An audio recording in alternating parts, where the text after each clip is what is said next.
সরকারি চাকরিতে কোটা ব্যবস্থা সংস্কারের দাবিতে আন্দোলনকারী শিক্ষার্থীদের অপমান করা হয়েছে দাবি করে এর প্রতিবাদে দেশের বিভিন্ন বিশ্ববিদ্যালয়ে বিক্ষোভ করছেন শিক্ষার্থীরা।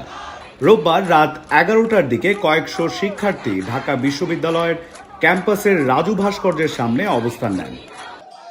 রাত 12টার পর যুবলীগ, স্বেচ্ছাসেবক লীগ ও ছাত্রলীগের নেতাকর্মীরা শাহবাগে অবস্থান নেন। এ সময় শাহবাগ ইন্টারসেকশনের একটি অংশে ছিল বিপুল সংখ্যক পুলিশ।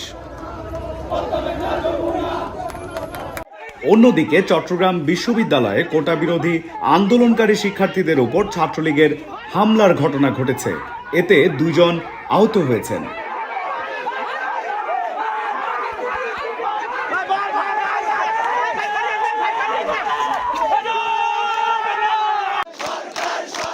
রাজশাহী ও জাহাঙ্গীরনগর বিশ্ববিদ্যালয়ে শিক্ষার্থীরা মহাসড়ক অবরোধ করে বিক্ষোভ করছেন।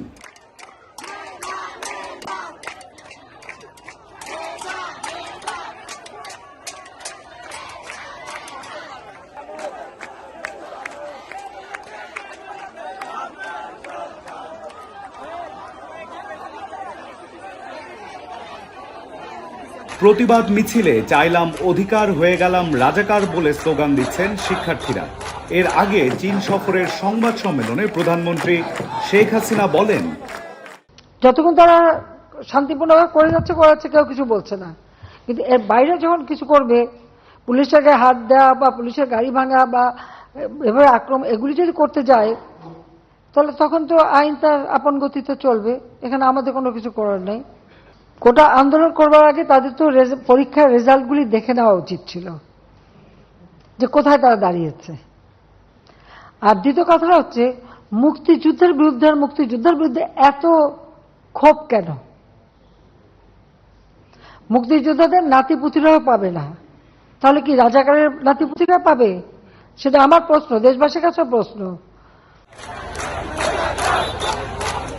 রাত 11টায় ঢাকা বিশ্ববিদ্যালয়ের রোকেয়া হলের প্রায় 100 শিক্ষার্থী হলের গেট ভেঙে মিছিল নিয়ে বের হয়ে রাজু ভাস্কর্যের সামনে যান।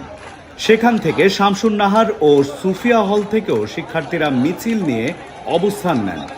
বৈষম্য বিরোধী ছাত্র আন্দোলনের সমন্বয়ক নাহিদ ইসলাম বলেন, তারা কোনো আন্দোলনের ডাক দেননি, শিক্ষার্থীরা স্বেচ্ছায় হল থেকে বেরিয়ে এসেছে।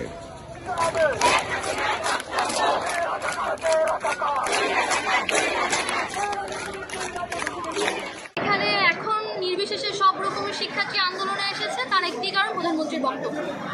আর 24 ঘন্টার আলটিমেটাম দেওয়ার পরেও এই আন্দোলনে আসার কারণ তো আমি বললামই, প্রধানমন্ত্রীর বক্তব্য। এবং আসলে সবাই অনেক ক্ষিপ্ত, সবাই অনেক আহত, যে কারণে তারা কোনোরকম পূর্ব পরিকল্পনা ছাড়াই একত্রিত হয়ে চলে এসেছে এখানে। পরবর্তী কি বা কতক্ষণে আন্দোলন চলবে এটার কোনো পূর্ব পরিকল্পনা ছিল না।